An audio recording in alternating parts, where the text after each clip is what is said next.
نحمد و نصلی علی رسولہ الکریم اما بعد فاعوذ باللہ من الشیطان الرجیم بسم اللہ الرحمن الرحیم ان اللہ و ملائکتہ یصلون علی النبی یا ایہا الذین آمنوا صلوا علیہ وسلموا تسلیما اللہم صلی علی سیدنا و مولانا محمد وعلی آل سیدنا و مولانا محمد وبارک وسلم وصلی علیہ سبحانک لا علم لنا الا ما علمتنا انک انت العلیم الحکیم رب اشرح لی صدری ویسر لی امری واحلل عقدۃ من لسانی یفقہوا قولی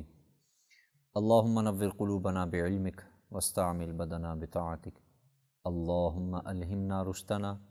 اللہم اہدنا وسددنا آمین یا رب العالمین۔ گزشتہ کئی دروس سے قیامت کے احوال اور پھر اس کے بعد جہنم کے احوال، پھر اس کے بعد اہل جنت اہل جہنم کے یعنی داخلے تک کے احوال سمجھ لیجئے۔ پھر آخری جو درس گزرا اس میں جو آخری حدیث گزری تھی وہ یہ حدیث تھی کہ اللہ تعالیٰ موت کو ذبح کر دیں گے۔ بخاری مسلم کی روایت ہے کہ دمبے کی شکل میں ایک روایت میں آتا ہے اللہ تعالیٰ موت کو حاضر کریں گے اور جہنم اور جنت کے درمیان اس کو ذبح کیا جائے گا، اور ساتھ اعلان کرنے والا یہ اعلان بھی کرے گا کہ اے جنت والوں سن لو، اب موت کا وجود ختم ہو چکا، اور اے جہنم والوں تم بھی سن لو کہ اب موت کا وجود ختم ہو چکا۔ اور ظاہر ہے میں نے عرض کیا تھا کہ جنت والوں کی نعمتوں میں اضافہ مقصود ہے، ان کی خوشی میں اضافہ مقصود ہے، اور جہنم والوں کے غم اور رنج اور جو تکلیف میں وہ مبتلا ہوں گے اس میں اضافہ مقصود ہے۔ اللہ تعالیٰ یعنی یہ جو اعلان کرنے کا مقصد ہے اس سے یہ ہے۔ اس کے بعد آج جو فصل ہے اس میں مختلف قسم کی احادیث آئیں گی، حوض کوثر کے حوالے سے، اسی طریقے پر مقام محمود کے حوالے سے، رسول اللہ صلی اللہ علیہ وسلم کو جو مقام دیا گیا، پھر پل صراط کے حوالے سے، اور پھر یہ فصل ختم ہوگی اور پھر جنت کا تذکرہ انشاءاللہ شروع ہوگا کہ جنت کے کیا احوالات ہوں گے، انشاءاللہ وہ پھر وہاں عرض کریں گے۔ سب سے پہلے حوض کوثر، حضرت ثوبان رضی اللہ عنہ نبی علیہ السلام سے روایت کرتے ہیں، آپ علیہ السلام نے فرمایا میرے حوض یعنی جو مجھے حوض دیا جائے گا کوثر، اس کی لمبائی عدن اور عمان بلقاء کے درمیانی فاصلے کے بقدر ہے، اس کا پانی دودھ سے زیادہ سفید اور شہد سے زیادہ میٹھا ہے، اس کے آبخورے یعنی جن میں پانی پیا جائے گا، پانی کے برتن آسمان کے ستاروں سے زیادہ ہیں، جو شخص ایک مرتبہ اس کا پانی پی لے گا پھر اس کو کبھی پیاس نہیں لگے گی۔ اس حوض پر پانی پینے کے لیے سب سے پہلے آنے والے لوگ وہ فقراء مہاجرین ہوں گے، جو اس دنیا میں اپنے فقر اور افلاس کی وجہ سے پراگندہ بال اور پریشان حال اور میلے کپڑوں میں نظر آتے تھے، جو خوشحال گھرانوں کی لڑکیوں سے نکاح کے قابل نہیں سمجھے جاتے تھے، اور جن کے لیے گھروں کے دروازے نہیں کھولے جاتے تھے، ایسے لوگ سب سے پہلے میرے پاس آئیں گے، یعنی فقراء مہاجرین میں سے۔ پھر حوض کوثر پر آنے والوں کی بہت زیادہ کثرت ہوگی، جیسے ایک روایت میں آتا ہے کہ اللہ کے رسول علیہ الصلوۃ والسلام حضرت زید بن ارقم رضی اللہ عنہ فرماتے ہیں ایک سفر میں ہم لوگ نبی علیہ السلام کے ساتھ تھے، ایک جگہ ہم نے پڑاؤ ڈالا، وہاں آپ علیہ الصلوۃ والسلام نے اس وقت موجود صحابہ سے یہ ارشاد فرمایا تھا کہ آخرت میں جو لوگ میرے پاس حوض کوثر پر آئیں گے ان کی بنسبت تم جو موجود ہو، اور روایتوں میں آتا ہے وہ تقریباً 700 یا 800 صحابہ موجود تھے اس وقت، تو یعنی تم جتنے موجود ہو یہ تم اس کا لاکھواں حصہ بھی نہیں ہو، یعنی لاکھواں جز بھی نہیں ہو، لاکھ حصے کریں تو اس میں سے لاکھواں بھی تم نہیں ہو، اتنے تم تھوڑے ہو۔ تو پتہ یہ چلا کہ نبی صلی اللہ علیہ وسلم کا یہ فرمان، آگے وہ روایت آ جائے گی، حضرت سمرہ فرماتے ہیں اللہ کے رسول نے ارشاد فرمایا آخرت میں ہر نبی کو ایک حوض عطا کیا جائے گا، ہر نبی کو یہ ملے گا، اور ہر امت اپنے اپنے نبی کے حوض پر آ کر پانی پیے گی، پس تمام انبیاء آپس میں اس پر فخر کریں گے کہ کس کے حوض پر زیادہ آدمی آتے ہیں، اور مجھے امید ہے کہ سب سے زیادہ آدمی میرے حوض پر آئیں گے۔ تو اسی سے پتہ چلا کہ سب سے زیادہ جو تعداد ہوگی وہ اللہ کے رسول علیہ الصلوۃ والسلام کی امت کی ہوگی، اور پھر حوض پر آنے والوں میں بھی سب سے زیادہ وہی ہوں گے۔ پھر ایک صحابی کا سوال، حضرت انس فرماتے ہیں کہ میں نے ایک دن نبی علیہ الصلوۃ والسلام سے پوچھ لیا کہ آپ قیامت کے دن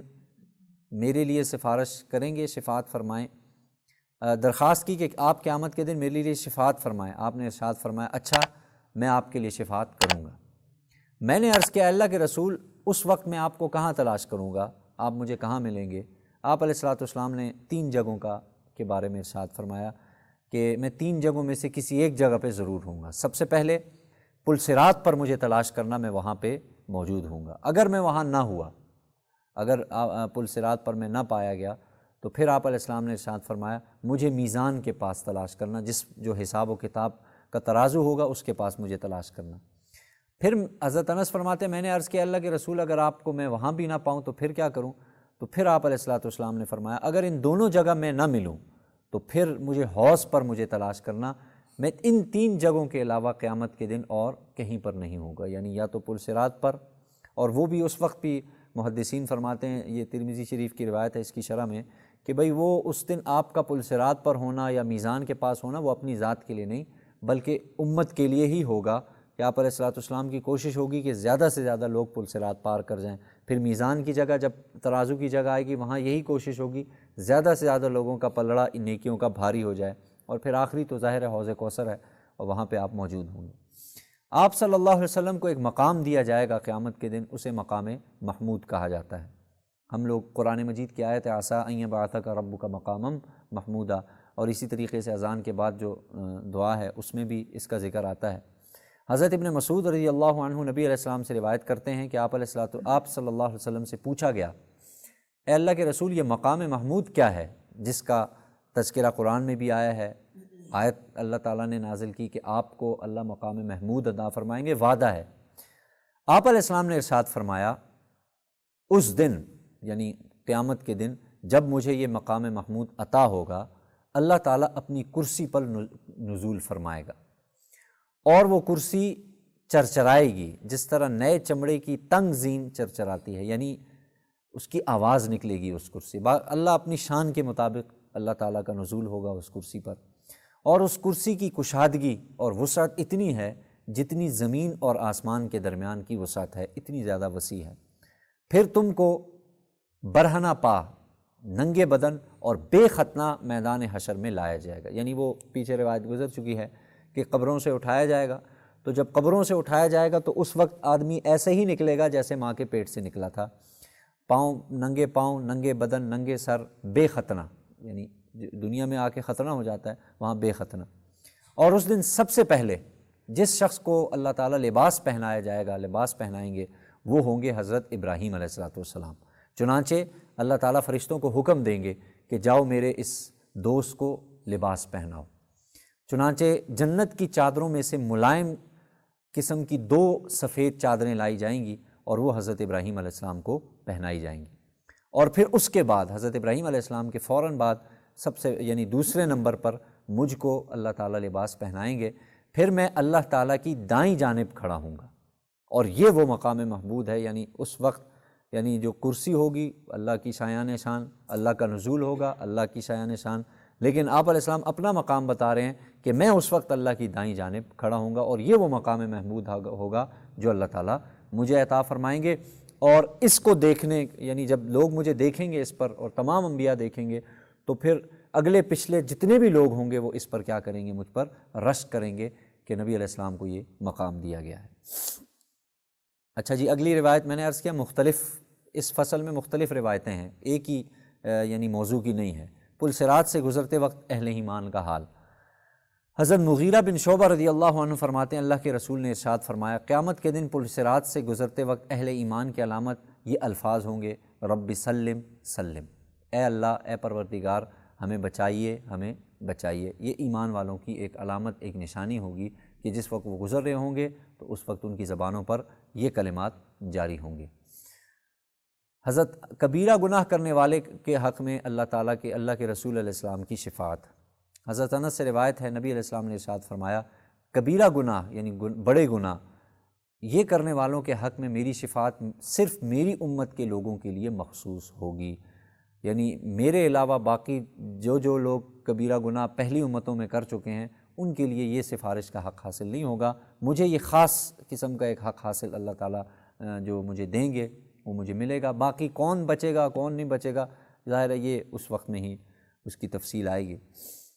ایک اور روایت ہے، اللہ کے رسول علیہ السلام کی شان رحمت، حضرت عوف بن مالک رضی اللہ عنہ فرماتے ہیں، اللہ کے رسول نے ارشاد فرمایا، اللہ تعالیٰ کے حکم سے ایک فرشتہ میرے پاس آیا اور اس نے مجھے ان دو باتوں میں سے ایک بات چن لینے کا اختیار دیا کہ یا تو میری آدھی امت جنت میں داخل ہو جائے یا سب کے حق میں شفاعت کا حق مجھے حاصل ہو جائے۔ پس میں نے اپنی پوری امت کے حق میں شفاعت کا حق حاصل ہونے کو چن لیا۔ یعنی دو آپشن تھی، یا تو آپ یہ کہہ دیں کہ آدھی امت چلی جائے، باقی آدھی پھر نہیں جائے گی، پھر حساب کتاب ہوگا، اور دوسرا آپشن یہ ہے آپ کے پاس کہ آپ شفاعت کا حق مل جائے گا سب کے بارے میں۔ تو اللہ کے رسول فرماتے ہیں میں نے پھر وہ سب کے بارے میں شفاعت کا حق کیا کر لیا، اس کو لے لیا، کیوں؟ تاکہ سبھی مومن مسلمان اس سے فیضیاب ہوں اور کوئی بھی اس سے محروم نہ رہے۔ چنانچہ میری شفاعت میری امت میں سے ہر اس شخص کے لیے طے ہے جو اس حال میں مرا ہو کہ اس نے اللہ کے ساتھ کسی کو شریک نہیں کیا تھا۔ یعنی شرک کے علاوہ، ظاہر ہے یہ تو فیصلہ ہے قرآن کا کہ اللہ شرک کے علاوہ جو چاہیں گے معاف کر دیں گے، مشرک کو اللہ تعالیٰ معاف نہیں کریں گے۔ تو اللہ کے رسول نے فرما دیا کہ ہر شخص کے بارے میں ہوگی سوائے شرک کرنے والے کی۔ ایک بزرگ کی شفاعت،